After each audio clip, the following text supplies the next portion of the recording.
Salut, c'est Théo, bienvenue dans cette nouvelle vidéo. Aujourd'hui, une vidéo sur votre capacité d'emprunt. Donc peut-être que vous posez la question de savoir combien est-ce que vous pouvez emprunter auprès d'une banque, que ce soit pour investir dans l'immobilier locatif ou tout simplement acheter votre résidence principale. Une erreur qui est commune à beaucoup de personnes, notamment aux investisseurs immobiliers, c'est de d'abord regarder ou rechercher des bonnes affaires et ensuite voir que leur capacité d'emprunt, malheureusement, ne leur permet pas d'emprunter la somme qu'ils souhaitent emprunter. Donc la première étape à faire si vous souhaitez investir dans l'immobilier ou acheter une propriété, eh bien vous avez besoin auparavant de connaître votre capacité d'emprunt.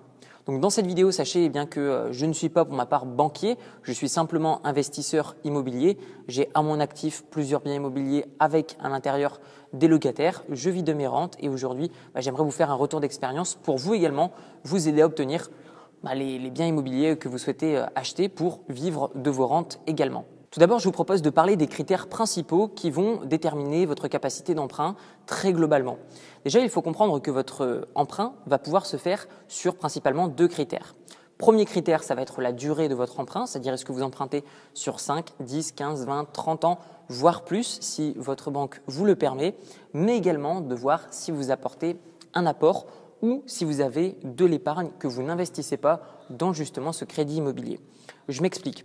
Je dis souvent que il est intéressant d'investir avec le moins d'apport possible puisque ça va vous permettre d'utiliser un maximum d'effets de levier et de pouvoir cumuler les crédits puis pouvoir tout simplement montrer justement à chaque fois cette force d'épargne sans l'investir dans vos projets immobiliers. Je m'explique.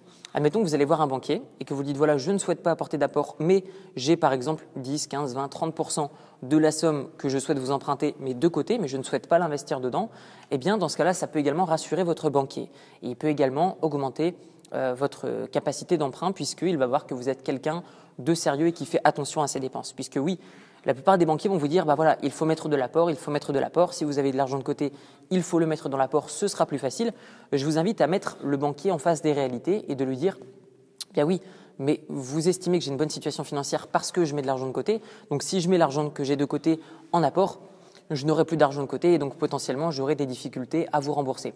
Le banquier verra que vous êtes quelqu'un de sérieux, qui est réaliste et qui tout simplement sait où est-ce qu'il va. Et c'est comme ça également que vous pourrez augmenter votre capacité d'emprunt. Maintenant, j'aimerais vous parler de la règle des 33%. Si vous ne la connaissez pas, elle est très simple.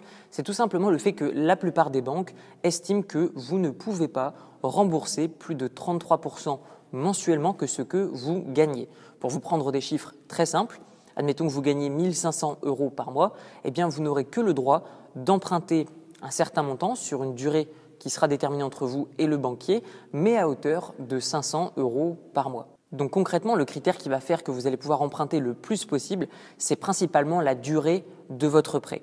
Si vous empruntez par exemple sur 10 ans, à hauteur de 500 € par mois, eh bien forcément, vous n'aurez pas la même capacité d'emprunt que si vous empruntez sur 25 ou 30 ans, cette même somme d'argent que vous allez rembourser de mois en mois. Concernant le choix de la durée du prêt, j'en reparlerai plus en détail dans une vidéo, mais concrètement, il y a deux grandes écoles donc dans l'immobilier.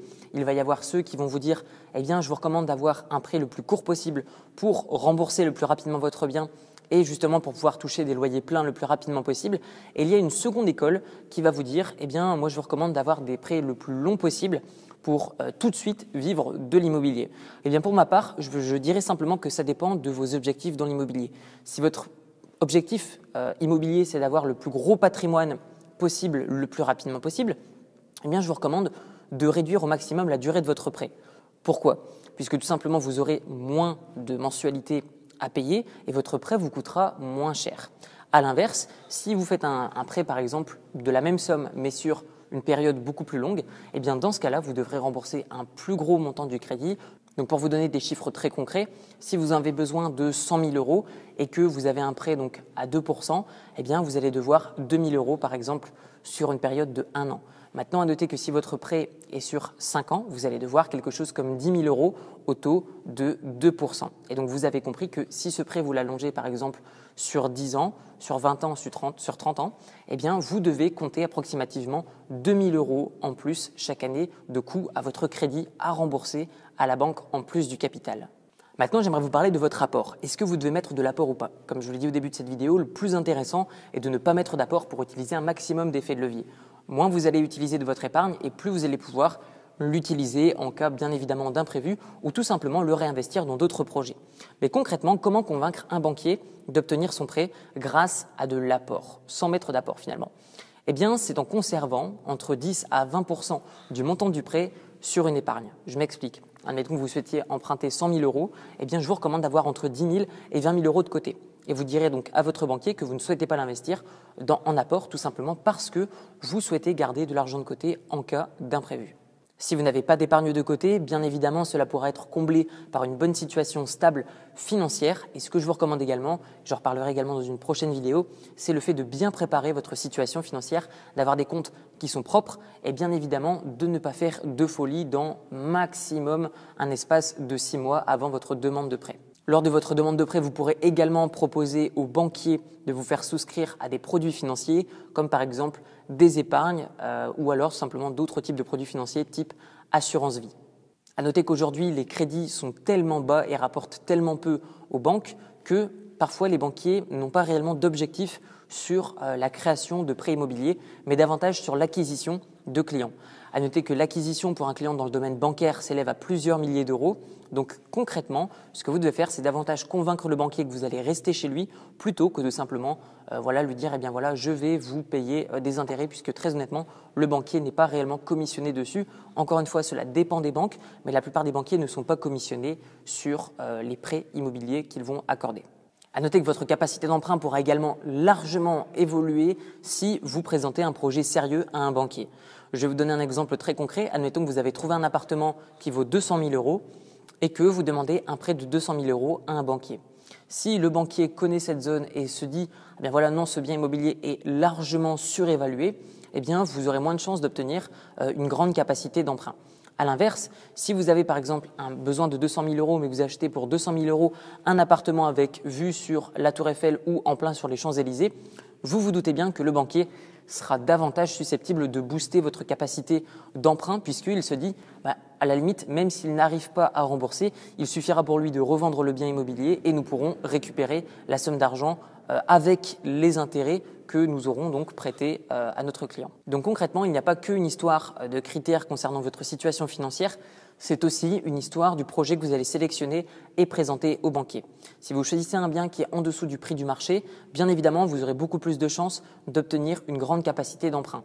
Ce qu'il va falloir faire également, c'est montrer au banquier que vous avez en face de vous que vous avez fait une analyse de marché qui montre par exemple, vous faites par exemple une moyenne de tous les appartements en vente dans la rue qui ressemblent le plus à votre appartement si vous achetez un appartement et justement vous montrez que votre bien est, vous l'achetez en dessous du prix du marché et vous dites au banquier bien évidemment, bien voilà, si jamais j'ai un quelconque incident qui fait que je ne peux pas rembourser le reste du crédit, eh bien je revends l'appartement et vous aurez largement votre argent.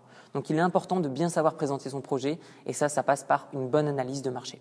Donc concrètement, qu'est-ce qui fera augmenter votre capacité d'emprunt? C'est la durée des mensualités, c'est le montant des mensualités, c'est est-ce que vous avez un apport ou pas, ou est-ce que vous avez de l'épargne de côté, mais c'est aussi le projet que vous allez demander en financement. Donc très concrètement, dans les chiffres, qu'est-ce que ça donne? Admettons que vous gagnez 1 500 euros par mois, donc vous avez le droit à un taux d'endettement maximum de 33%. Si c'est votre premier prêt, si vous êtes déjà investisseur immobilier, vous pourrez booster votre taux d'endettement grâce par exemple à une SCI ou alors en présentant des projets qui sont solides. Je connais des personnes qui sont endettées à plus de 50%, mais tellement qu'elles sont fortes dans leur domaine, eh bien les banquiers n'ont strictement aucune crainte concernant le remboursement. Donc concrètement, ce que vous devez comprendre, c'est que admettons que vous gagnez 1 500 euros par mois et que vous avez le droit à 33% d'endettement, donc vous devez rembourser au maximum 500 euros par mois, donc ce qui fait que sur une dizaine d'années, vous pourrez emprunter approximativement 60 000 euros, sur 20 ans 120 000 euros et sur 30 ans approximativement 180 000 euros. À noter qu'il faudra ajouter 2% par an d'intérêt à rajouter auprès de la banque, ce qui fait approximativement 2 000 euros de remboursement d'intérêt chaque année en fonction du choix de votre crédit. À noter que vous pourrez également booster votre capacité d'emprunt en optimisant votre situation financière. Comment est-ce qu'on peut optimiser sa situation financière? Eh bien, c'est tout simplement en diminuant au maximum ses charges, en évitant les frais qui sont extraordinaires. Par exemple, vous décidez d'acheter une voiture il y a 2 mois et que vous avez fait un crédit, par exemple, pour acheter votre voiture. ou vous avez fait un crédit par exemple pour acheter une toute nouvelle télé, bien évidemment cela ne va pas jouer en votre faveur. Donc ce que je vous recommande, c'est de rembourser le plus rapidement toutes vos dettes et tous vos encours. Et ce que vous allez pouvoir faire, c'est bien évidemment vendre tout ce dont vous ne vous servez plus, utiliser cet argent pour le laisser tout simplement sur votre compte bancaire, approximativement entre 3 et 6 mois. Et une fois que vous aurez cet argent de côté, vous pourrez le montrer auprès du banquier. Et lui, votre banquier, que va-t-il regarder? Il va regarder vos derniers relevés de compte, il va se dire d'accord, entendu, il a de l'argent de côté, donc c'est quelqu'un qui a à peu près les épaules sur la tête, et donc du coup, ou plutôt la tête sur les épaules, et à l'inverse, il va dire ok, combien gagne cette personne? D'accord, elle gagne par exemple 1 500 €. Mais la vraie question et que se pose, et justement à raison, et je pense que beaucoup de personnes dans le domaine de l'investissement devraient plutôt se poser cette question, et même d'une façon générale dans la vie, c'est plutôt que de demander à quelqu'un combien tu gagnes, c'est plutôt de lui poser la question combien tu gardes. Combien tu gardes. Sur Internet, on a tendance à se laisser parfois impressionner par justement des personnes qui vont utiliser des chiffres en disant voilà, j'ai gagné par exemple 5 000 € par mois, ce qui est peut-être pas réellement la réalité puisque ces personnes-là, peut-être qu'elles vont mélanger loyer avec revenu locatif. Donc ce que vous devez réellement faire, c'est penser comme un banquier et dire ok, combien est-ce que je garde par mois? C'est ça réellement que va se poser comme question votre banquier. Il va prendre les revenus fixes, donc je vais pas inclure, il ne va pas inclure les rémunérations variables, comme par exemple des primes que vous allez recevoir ou tout simplement des commissions que vous allez recevoir. Tout ça ne compte pas. Il va prendre le revenu fixe, il va dire ok, combien est-ce qu'il garde, combien est-ce qu'il dépense, combien est-ce qu'il y a de l'argent de côté et combien est-ce qu'il va économiser tous les mois. Et donc du coup, votre banquier, en prenant tous ces éléments et le projet que vous souhaitez financer, il va pouvoir déterminer avec vous votre capacité d'emprunt. Donc concrètement, je vous l'ai dit, je ne peux pas vous dire exactement combien vous allez pouvoir emprunter, quelle va être votre capacité d'emprunt, puisque ça dépend de votre situation, mais également du projet et également de la banque. Donc il y a énormément de critères.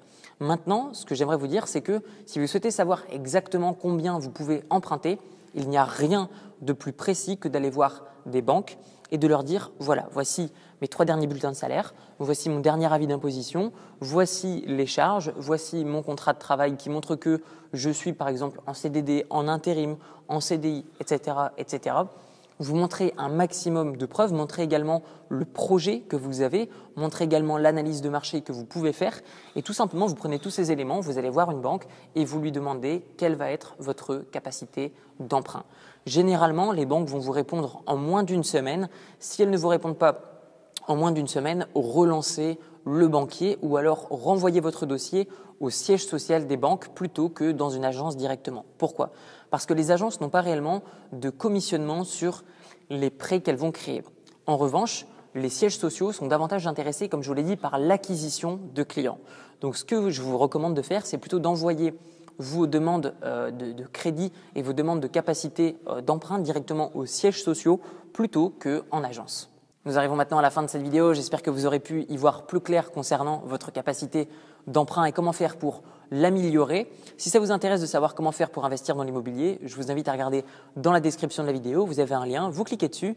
Vous allez pouvoir mettre votre email pour recevoir la première vidéo d'une série de 4 vidéos de formation 100% gratuite qui va vous expliquer comment j'investis dans l'immobilier.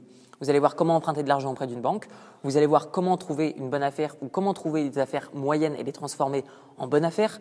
Vous verrez également comment trouver des locataires, comment rénover votre bien à moindre coût, comment déduire justement toutes ces charges qui sont déductibles de vos impôts et carrément ne plus payer d'impôts sur vos revenus immobiliers.